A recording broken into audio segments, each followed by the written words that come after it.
In the year 1908, the Ottoman Sultan released all of his empire's religious and political prisoners, and after decades of imprisonment and exile, Abdu'l Bahá was free. 2 years later, Abdu'l Bahá, by now in his mid-60s, embarked on 3 years of historic travels to Egypt, Europe, Great Britain, and the United States of America. For 9 months in 1912, Abdu'l Bahá traveled from coast to coast, addressing every kind of audience, meeting people of all ranks and stations. At the end of the year, he returned to Britain, and early in 1913 to France, from where he proceeded to Germany, Hungary, and Austria, returning in May 1913 to Egypt. For the American and final European stages of his momentous journey, Abdu'l Bahá was accompanied everywhere by Mirzá Mahmud Zarqání, who made extensive notes not only of his many public talks and conversations with individuals, but also of the new sights and experiences they found, as well as the daily routines of eating, writing letters, and traveling. The result was a unique diary, regarded as a reliable account of Abdu'l Bahá's travels in the West, and an authentic record of his utterances, whether in the form of formal talks, table talks, or oral statements. Mirzá Mahmud was a careful and faithful chronicler and engaged in assembling and publishing his work with the permission of the beloved master. While the first volume of Mahmud's diary, published in translation by George Ronald in 1998, covered his historic journey to North America in 1912, a second volume, untranslated until now, continues the story, chronicling Abdu'l Bahá's travels in Europe from December 1912 to the end of 1913, when he returned to the Holy Land. I'm Rob Weinberg, and I'm delighted to say that I'm joined today by Adib Masumian, who spent 3 years preparing this new translation, which has been published by George Ronald as Abdu'l Bahá in Europe, 1912 to 1913, The Talks and Travels of the Master, as recorded by Mirzá Mahmud Zarqání. Welcome to Great Reads, the George Ronald podcast.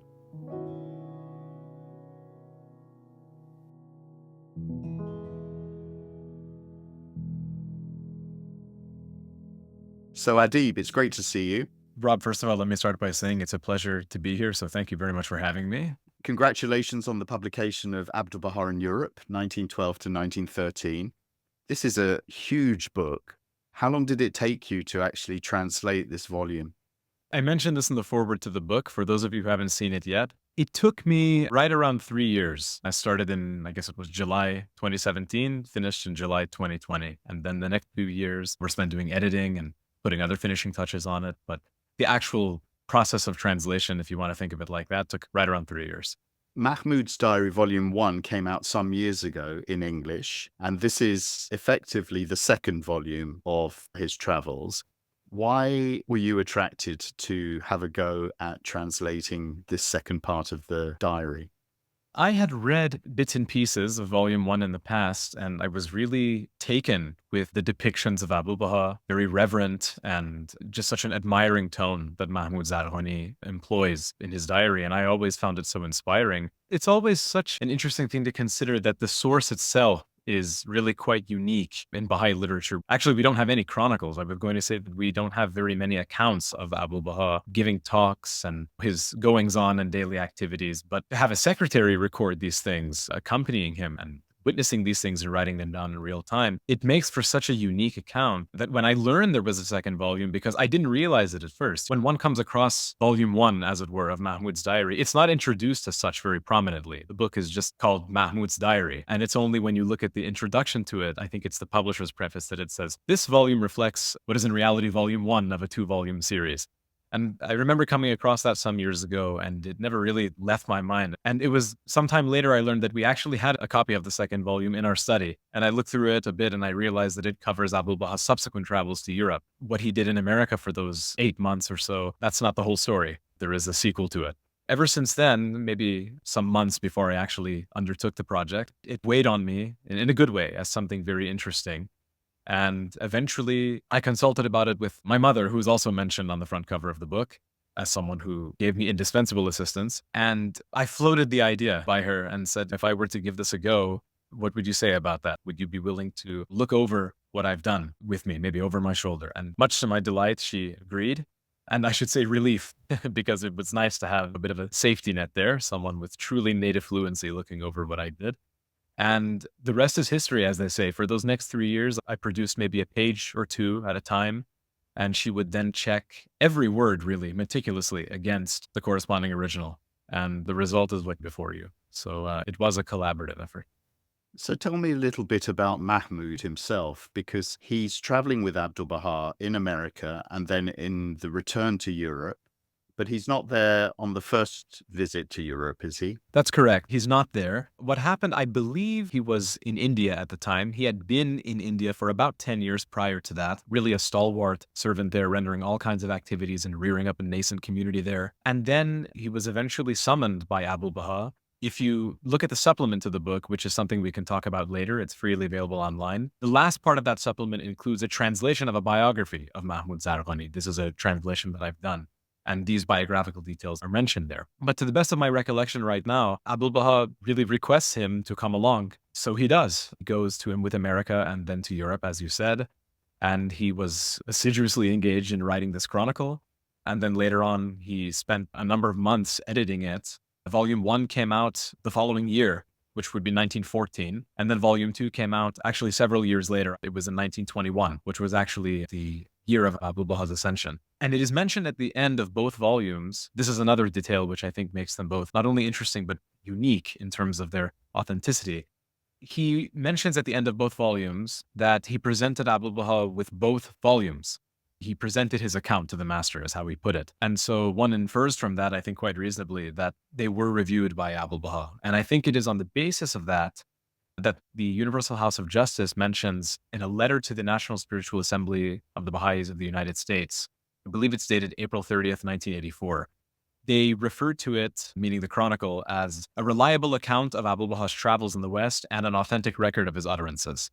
And so we don't have too many books like that, which purport to have many of these words of the master. I think I counted once. There are maybe about 200 to 250 instances of oral remarks in this volume alone. And those range anywhere from 5-word long sentences to lengthy talks. So I consider it personally a treasure trove of insight and guidance that really, of course, it accords with what you can find in written literature, but just to see him given in the context of all these different places that he went to and the audiences that he was speaking to, it just really lends a lot of interesting color. So do you think Abdu'l Bahá invited him along for the journey as a chronicler per se, or was he there to render other services and the chronicle was something that he kept? I think it's the latter, actually, and we get a bit of insight into a possible answer to that question by actually looking at a contemporaneous record. It was written at the same time, kept by another one of his secretaries, but in English. This was Ahmad Sohrab. And his diary was a bit more scattered and loose in that they were actually a series of letters that he wrote to a Canadian Baha'i living in New York named Harriet McGee. He would write every day. And these diary letters are preserved in the National Baha'i Archives in Wilmette, Illinois. And the extent to which those diary letters overlap chronologically with this chronicle were very kindly provided to me. Those specific letters were by the National Baha'i Archives. And so they served as a very useful counterweight to check against everything that Mahmud Zarqání was saying. Oftentimes added another layer of historical detail that may not have been recorded, that may have been absent from Mahmud's chronicle. Now, the reason I mention this is that toward the end of the scope that coincides with this chronicle, there is a note from Ahmad Sohrab in which he is basically identifying himself as an eyewitness to Mahmud Zarqání, presenting Abdu'l Bahá with the second account. He says something like, "Today our brother Mahmud Zarqání presented the master with the account of his travels in Europe that he had recently undertaken." I think it was about a year later in 1914. There are some Persian notes, I don't have access to them, but what we have here in English, he attributes these words to Abdu'l Bahá, which is that you have worked very hard to produce this chronicle. It is a very meritorious thing you have done. When we first set out for this journey, no one was thinking to do this kind of work, and yet it was very important and a wonderful thing that you've done. My inference from that has always been that no, that may not have been the intention. Now, whether Abdu'l Bahá knew or not, having the superhuman knowledge that he did, that something like this would come about as a result of Mahmud's being there is a matter I can't comment on. It's inscrutable to me. But we're certainly lucky. There were 3 people who accompanied him. Other people came and went, depending on the stages or legs of the journey. But the 3 consistent people throughout the period covered in the chronicle were, of course, Mahmud Zarqání, who ended up serving as the chronicler, Mirzá Ahmad Sohrab, who was his interpreter. He translated everything that Abdu'l Bahá said at various gatherings and meetings into English in real time. And then there was a third gentleman by the name of Sayyid Asadullah Rumi, who mostly served as Abdu'l Bahā's cook. Mahmud being there and actually witnessing these things really brings to life not only things that we already knew about Abdu'l Bahā's travels, his stay in London and Paris and so on, but there are so many details in there, aren't there, that we weren't aware of before. For example, the journey back from the United States to Liverpool, the sea voyage with the storms on board, and Abdu'l Bahā's delight in seeing this extremely strong and overwhelming Atlantic storm. There's some lovely details there, but there's also this glimpse of Abdu'l Bahá interacting with other people on the ship, with the ship's crew. Are there things that you came across that were really eye-opening for you or particularly delighted you? Yes, that's an interesting example that you've mentioned, where if I can dig into that one actually a little bit more, there was, if I remember correctly, there were some crew people who were maybe exhibiting some, what we would call today, implicit bias, or maybe it was more overt, maybe just out and out prejudice, by moving Abdu'l Bahā's chair and table quite close to an area of the ship that was cold. And Abdu'l Bahá was taking this for the slight that it probably was intended to be. And so he asked very politely, obviously, if the chair and table could be moved somewhere else. And of course, they complied. But then I believe the next day, he goes out there to see that the chair and the table were right back where they were before. And he didn't take that sitting down, no pun intended there. He decided if they're going to act this way, then they expect a certain level of respect from me, but I'm going to treat them with indifference in order to basically chasten them. Not in so many words, but that was the intended effect. And eventually, I believe it was the supervisor of the crewmen who came out, who realized what was going on, and said that I fear we may have offended you. And ultimately, the whole thing blows over and it works out for the best. But yes, I agree with you. It is very interesting. It reminds me of that account where Abdu'l Bahá was taken somewhere by taxi or some other method of transportation. And the person taking him he really demanded an exorbitant sum of money, much higher than was called for. Refused to pay it because this was contrary to justice and fairness. We see another instance of that here. It's interesting that we have this principle, but to see the different expressions of it, the different ways in which it can play out, I think is quite instructive. He is our perfect exemplar. After all, that's what he is to Baha'is. So it's nice to have a really lucid guide that we can model ourselves after. So that was the example that you were alluding to. As far as other things that stuck out to me personally, there are a few passages I'd like to share, and maybe we can get to some other ones at some point. But one of them actually happens to touch on this idea of what really stood out to me, which is how profoundly affected different Persians who were not Baha'is themselves were in meeting Abdu'l Bahá. There is one episode that took place in Clifton, a suburb of Bristol in the UK, and there was a gentleman. He was an aristocrat. He had noble lineage. His name was Dost Muhammad Khan. Mahmud Zarqání refers to him by his state title of Mu'ayyirul Mamalik. And this gentleman happened to have traveled with Abdu'l Bahá from London to Clifton as someone who already had been made very curious by this compatriot of his, of a very spiritual bent, wanting to see the things that he would say. Presumably he was interested enough in what was going on to want to attend and tag along as Abdu'l Bahá and his retinue went to another city. So what happened is that Abdu'l Bahá speaks at it was Wellesley Tudor Pole's hotel in Clifton. And it made for such a profound sight that I'd actually like to read this passage now so you can get a sense of the occasion in Mahmud's own words. In the evening, an impressive gathering was held in the main hall of that hotel. Since the master's arrival had been announced in the newspapers a few days in advance, the number of attendees was so great that most of them had to stand outside. With perfect praise and total humility, Mr. Tudorpole commenced the gathering by discussing the history and teachings of this new and wondrous revelation, and giving an account of the master's travels. Following this, the master entered the hall, and all those present rose at once. The master bade everyone be seated, and then gave an extensive talk on the lesser peace, which he described as one of the exigencies of this age.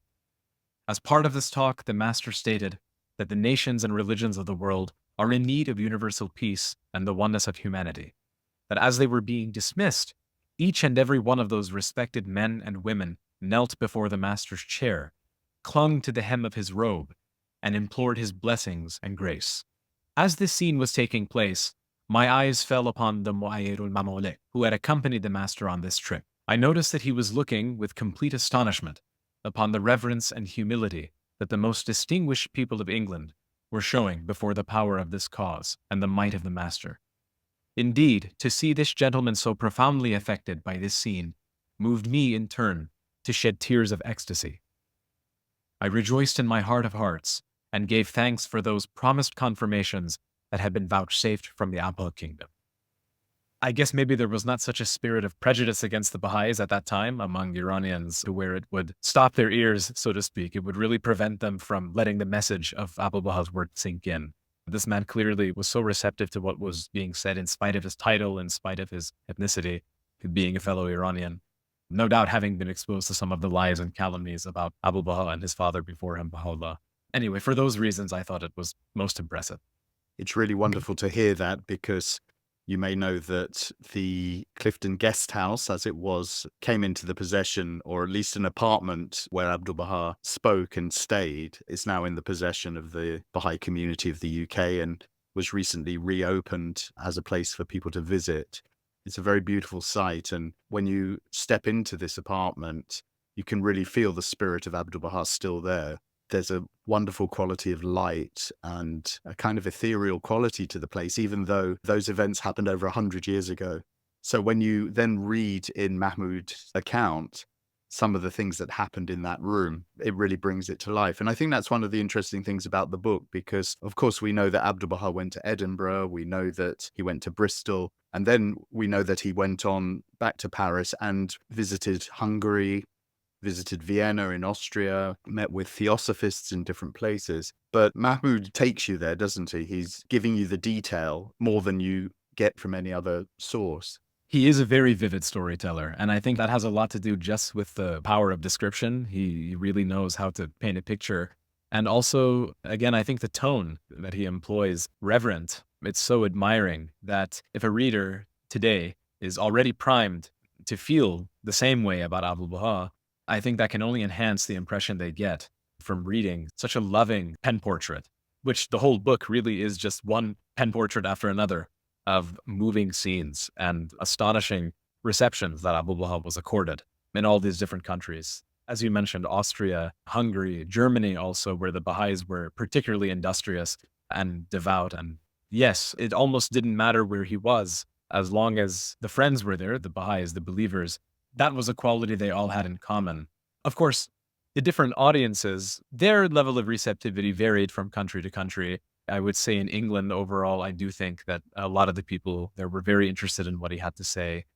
In France, for example, maybe not so much. He didn't speak in very many large venues. There were a few exceptions, in spite of the fact that he spent more months there combined than he did in any of the other countries covered in this chronicle. Most of the events were held at his residence or in other smaller settings, mainly the homes of other believers. I suppose if you can talk about a prevailing spirit in each of those countries, some of them were a bit more naturally disposed to what Abdu'l Bahá was saying, and some of them not so much. But that didn't deter him in the least from staying and speaking and imparting his timeless counsel. It's interesting that this book came out around the time of Abdu'l Bahā's passing, or maybe shortly afterwards in Persian, which means it's actually been around for over 100 years in Persian. And it's interesting that more of it hasn't been quoted or cited in other histories and biographies of Abdu'l Bahá. Do you think it was somehow forgotten, or were there just too many other accounts, say from Westerners and so on, that it somehow couldn't compete with the huge amount of material that we had from other sources? First of all, I think if it were to compete with any of the other sources of a similar category, I think those other sources would probably lose in the sense of where authenticity is concerned. Because one advantage that this account has that others do not is that the utterances of Abdu'l Bahá were recorded in Persian, which of course those English accounts can't boast that. So that's one thing. Another thing is that yes, it's true that we have not had a direct translation of the entire chronicle until now. But what a lot of people don't know is that, and I mentioned this in the foreword where I tried to do a little bit of a condensed literature review, as it were, by looking at some past sources that do represent contents of the chronicle to some extent, some in more direct ways, some less direct. A very salient example that comes to mind is Mr. Baliuzi's exquisite biography of Abdu'l Bahá called Abdu'l Bahá, the Center of the Covenant of Baha'u'llah. And I think about 60 pages of that book, the part that is chronologically relevant to what's happening in this volume, it's quite clear that, in fact, he is drawing on this chronicle. if you were to compare the two, you would see so many parallels, so many drill downs into the specific details, the particulars, that you can't really chalk it up to coincidence. And indeed, to confirm this, I went and I looked at the bibliography of Mr. Boudizi's book, and I saw that both volumes of the original diary in Persian were used. So that corroborated my guess. And then we have a few examples of some more direct translations. George Ronald put out a book, I think about 20 years ago, called Stories Told by Abdu'l Bahá. This was put together by a gentleman named Amir Badi'i. And I realized in the course of my project that I don't remember how many, maybe a dozen or two stories that are translated in that book. He got them, in fact, from this second chronicle. I just went to the back of the book and I could see, oh, he got them from the second volume. And one last sort of Western representation, if you like, of this chronicle that comes to mind is Mirzá Mahmud, who translated so many salient texts in Bahá'í literature. She also contributed lesser-known things to publications that don't often get the spotlight. There's a volume of the Bahá'í World, I think it may have been 11 or 13, where there are a couple of pages published under the title, A Sampler for Mahmud's Diary. And there are just a few snippets, a few quotes, I believe from both volumes. And again, this was something I came across completely by accident as I was doing my research. It was just serendipity. And after doing some comparisons, I saw that some of the contents of this chronicle are actually represented here as well. So yeah, we've had it to varying extents, but not until now. As for why it may not have been done until now, it's simply quite a difficult text to translate. And it makes me happy that I had the help that I did, relying not only on my mother to check the wording of the translation against the original, but also my dear mentor, a man named Naim Nabil Akbar, someone with whom I've been studying Bahá'í Persian texts for several years now. Important idea that a lot of the words used by Mahmud Zarqání and Abdu'l Bahá in the original languages, they may elude the intuition of even a native speaker of Persian. You have to constantly consult dictionaries and second guess yourself. And this simply happens with language. There are many words that Shakespeare is a drastic example, but many words that he has used, they don't mean nearly the same thing in this day and age. Probably to a lesser extent, the same idea applies here, which is that a word may mean something today, but Mahmud Zarqání has used that same word, or he has attributed the same word to Abdu'l Bahá, and it had a different meaning. And so for that reason, there are a lot of things in the book that can really throw you for a loop that resulted in a 100-year delay for the publication of this book into English. But this must have occupied your every waking moment for 3 years. Did you find yourself transported? I sometimes find when you're deeply immersed in research that you're actually so taken to the place that you're thinking about and writing about that everything else seems unreal. You're in that world and you're meeting those people and you're having conversations and you're curious about what's going to happen next with them. How did it overtake your life? Over the course of those 3 years, I spent a lot of early mornings working on this. I am an early riser, and I've tried to harness it. I've tried to really put the early rising to good use. And I'm still doing it to this day with other projects that now follow this one. We have a saying in Persian, which is that drop by drop accumulates slowly and suddenly you have a sea. And I suppose this was the same thing, which is that it just grew one day after another. And lo and behold, this is the result that we have. From a process perspective, that's how I would answer that question. But as to what it was like to do it, yes, the visual element to it, I should say the vicarious element to it that you mentioned, is definitely one that I felt. I cannot say that I felt like a member of Abdu'l Bahá's retinue. I'm certainly not good enough to arrogate that to myself. But I definitely felt at least like a fly on the wall, traveling from place to place and hearing these talks, wishing that I could have actually been a fly on that wall. And this is such a lucid testament to the power of Mahmud Zarqání's expression, like I mentioned before. He was such a gifted writer. Some of the vocabulary is a bit old-fashioned by today's standards. The syntax is quite daunting in that some sentences run several lines long, which was not at all uncommon for people who were writing more ornate prose back then, but it just simply came with the territory. And once you get over those hurdles, if you like, because those were obstacles to me at first, but then in time, not much time, thankfully, I really did begin to appreciate what Mahmud Zarqání was saying. And on the other side of that hill, as it were, I could really see these beautiful portrayals that he had illustrated in his book. So yes, I don't think it's very hard, even for really any reader, to picture themselves as someone who is following Abdu'l Bahá here and there as the events in this chronicle were unfolding. But as someone who was translating it, I think there is a level of intimacy that comes with that it maybe goes beyond just casually reading it, because you have to be sure that you understand every word in order for you to accurately convey the meaning. You mentioned Ahmad Sohrab writing these letters at the same time. You have Mahmud's diary entries, and then there are other accounts of Abdu'l Bahā's travels. Did you set out also to try and figure out the places where things didn't quite join, different dates when Ahmad Sohrab might say something happened on one day, Mahmud might have it on another day?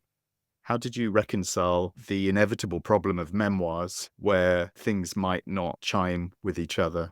You called it an inevitable problem, and I think that's right. It's so fortunate that we actually do have more than one account of everything that was going on, because it does allow for us to check things against each other.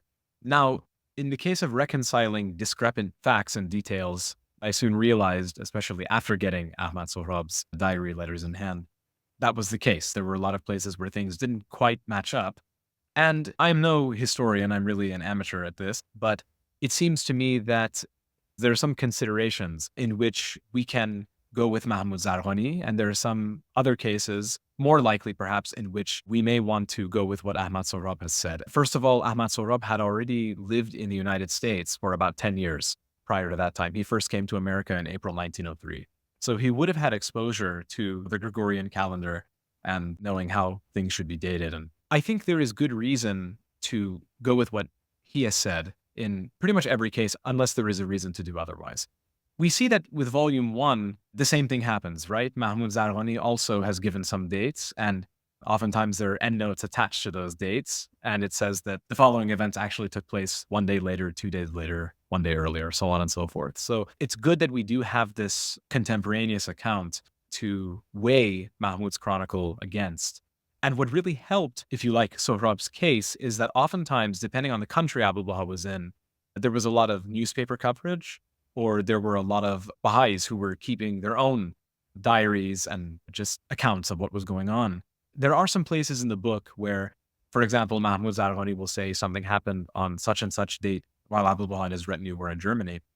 And I'll have an endnote there saying that, in fact, according to Ahmad Sohrab and also German accounts from the time, it seems that these events took place a day later. In some cases, we were blessed to have other sources to weigh the original chronicle against. I really do think the main value of Mahmud Zarqání's diary, of course, is in the words he has attributed to Abdu'l Bahá. Given their authentic status, we're supposed to understand them as being authentic. And also for just the vivid portrayals, the admiring and adoring portrayals, which really, as you have mentioned before in this conversation, bring to life everything that was going on. Now, dates being a bit off by 1 or 2 days here and there, I think they're somewhat inconsequential, especially considering that we do have other accounts, other diary letters to compensate for that, if you like. And the result is something of a research undertaking. I do like to think of this book as at least equal parts translation and also research. In fact, what I did really to put it together was I read every entry of Ahmad Sohrab's diary on hotel stationery, which it was interesting to travel with him from place to place by way of the letterheads of the hotel stationery. But as I would read one entry from Mahmud, I would read the same entry in Sohrab's hand. And whatever discrepancies I saw, oftentimes when it came to dates, I would give priority just based on the reasons I've given before to Sohrab. And if there were still other accounts that could corroborate what he was saying, then that was just light upon light. So it took a bit of cross-checking, but that's how we arrived with what we have in this English translation. And you mentioned, in addition to the translation, which is in book form from George Ronald, there is also a digital resource you've created. Tell us a little bit about that. Yes, so this is a digital resource that I very plainly titled A Supplement to Abdu'l Bahá in Europe, 1912-1913, to not leave anything to the imagination about what it contained. And so for that reason, it was not possible to include it all in one volume. But hosting it digitally has its advantages, which is that it can be updated later, is 3 parts. The first, which is the bulk of it, is a collection of Abdu'l Bahā's utterances, talks, and other oral remarks that are chronologically relevant. In fact, they coincide with all of the contents of the book, Abdu'l Bahá in Europe, 1912 to 1913. They cover a lot of the same occasions, But oftentimes, these were just mentioned in passing by the chronicler Mahmud Zarqání. They were either alluded to in a very cursory way, or perhaps he'll only have quoted the first few sentences in Persian. A lot of times what happened is that Ahmad Sohrab would record something much more extensive in his diary letters in English. Of course, I think in pretty much every case that I can recall, we don't have the original text of those in Persian, which would mean that we don't have a way for them to be verified. So you have to take some of those things with a grain of salt. But I thought it would be useful to compile those 200 or so talks that I was able to find in Sohrab's diary letters, to really extract them and put them all together in this resource where if a person is reading something, let's say on December 12th, 1912, in the chronicle in book form, and they see a mention by Mahmud Zarqání that Abdu'l Bahá gave a talk in such and such place and such date, but he doesn't say much more about it than that. Oftentimes I will include an endnote, and the endnote will point the reader to the supplement, saying that if you look at the date in the supplement that corresponds to this date in the book, you will find a corresponding transcript from Ahmad Sohrab in English. So I called it a supplement. You could also maybe think of it as a concordance, that they could be read in tandem. The supplement is, however, so big, it's almost 400 pages long, that it could also just be read as a standalone book. But it really was meant to be read in tandem with this book. The description I gave covers part 1, which is definitely the bulk of the book. Parts 2 and 3 are much shorter. Part 2 consists of 27 selections from the writings of Abdu'l Bahá that I have translated. And as with the translations in the book itself, of the words attributed to Abdu'l Bahá, which were approved by the Bahá'í World Center following the incorporation of some recommended edits, the same applies to the translations of these tablets in part 2 of the supplement. And the reason those are included is, once again, to add another layer to what was going on, because they all pertain to Abdu'l Bahá's journey to the West. Some of them, in fact, he wrote while he was still in the West.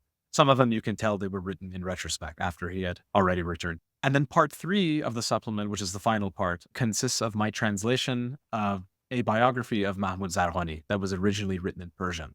And we had not had much insight into this man's life in English. We had some bits and pieces and scattered sources. But for it all to come together in this way, I think is really important. I wanted to do right by this stalwart, dedicated servant who did so much to immortalize this very unique account, that upon learning that such an account of him did exist in Persian, I felt it imperative to translate it. And in fact, there are a few biographies of Mahmud Zarqání in Persian. Some are published as short journal articles. One was published as an obituary in a Persian language journal. And so I read maybe 4 or 5 of these, the total number. But there was one of them that stood out as being particularly lengthy and detailed. I think it was maybe 30 or 40 pages in the original. So that was the one I chose to make the primary text. And then the others, I incorporated details from them by way of endnotes and maybe some footnotes. The purpose of the supplement is really meant to provide another layer of detail that may not be present in the book, hopefully for the benefit of researchers and other readers interested in this period. What happened to Mahmud after this journey? How long did he live? And what did he do? He had already been such a dedicated servant in India, and that is where he went back. If I remember correctly, he stayed in the Holy Land for about a year after Abdu'l Bahā's return to the East, somewhere between 6 months to a year, because the postscript to Volume 2, which is what this translation covers, is dated July 1914. And the last entry is dated, I think, December 7th, 1913. So we know for a fact that because he mentions in his signature that he was in the Holy Land at the time. So we know that he was there for several months following the conclusion of the Western journey. From what I recall reading in the biography I mentioned, he went back to India, I believe sometime in 1914, so it must have been some months after his conclusion of the Chronicle. That is where he stayed for the majority of the rest of his life. I believe he had occasion to go back to the Holy Land 2 or 3 times. One of them, in fact, was at the request of the greatest holy leaf following the ascension of Abdu'l Bahá. So we know that he did a bit of traveling back and forth between the Holy Land and India, which he pretty much called home for most of the rest of his life. However, it's interesting to note that following the ascension of Abdu'l Bahá and really following Shoghi Effendi's accession to the guardianship, Mahmud Zarqání actually served as Shoghi Effendi's Persian secretary. We have a number of letters that have been published in Persian language compilations that make it quite clear that Mahmud Zarqání was writing these letters on behalf of the guardian, complete with the language of he has instructed me to write, and then he writes what the guardian has told him to write. And so he did this for a number of years, and eventually he does go back to Iran, I think in the year 1927, and eventually he passes away. I think it's October 11, 1927, and it was due to some sort of illness. None of the biographies that I mentioned before specify what illness that could have been. They don't even attempt to guess, they just say it was an illness. And he was buried in a cemetery in Rasht in northern Iran. And unfortunately, one of the biographies I read, this is not a detail that's mentioned in the body of the biography, but it's included in an endnote to it, is that according to this particular biographer, who had visited the grave of Mahmud Zarqání prior to the Islamic Revolution, he mentions that he heard that sometime following the Islamic Revolution, his grave was unfortunately destroyed. My understanding is that it no longer exists, and I don't know what became of his remains. I don't know if they were exhumed, moved somewhere else. But yes, it's hardly a fitting end, most unceremonious for someone who did so much. And the greatest testimony to his life is his chronicle, which you've translated so marvelously. I wonder if I could end by asking you to share maybe another passage from it that you particularly like. Certainly, yes. There's one I have in mind, one in particular, in which Mahmud Zarqání, of course, is an observer, watching Abdu'l Bahá speak. And even in the midst of that beautiful sea of tributes, there was one that has always stood out to me in particular, and that's the one that I'd like to pull up here. So this is an account that pertains to Abdu'l Bahā's time in France. February 5th, 1913 is the date.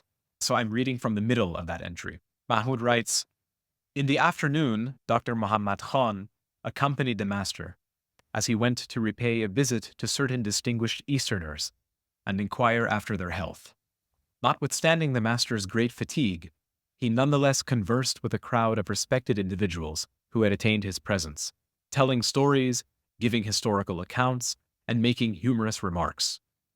To speak with the master in this way filled these people with delight and plunged their hearts into oceans of joy and ecstasy. Words can hardly illustrate the nature of that occasion, and should I attempt to recount it, they would scarcely comprehend it.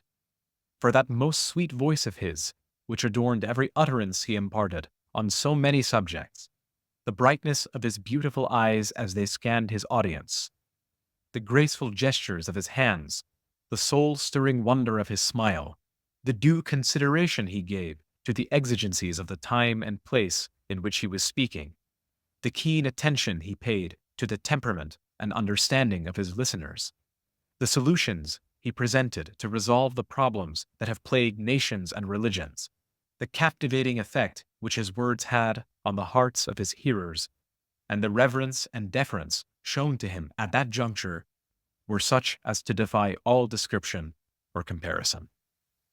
So that just stood out to me as especially marvelous. Many of the things he has said are really quite sublime, but here we have the testimony of a true lover of Abdu'l Bahá. I think there are a few places throughout this book in which that quality comes across as manifestly as it does in this passage. So thank you for letting me share that.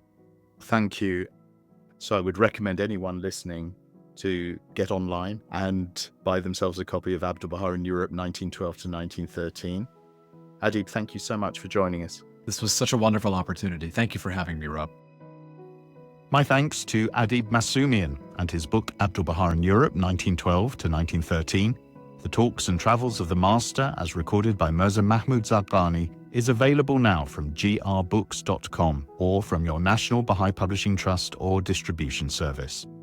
And as Adib mentioned, a supplement to Abdu'l Bahá in Europe, which includes fuller English translations of those talks by Abdu'l Bahá mentioned or partially quoted by Zarqání, as well as other previously untranslated materials, is available now at Bahá'í-library.com.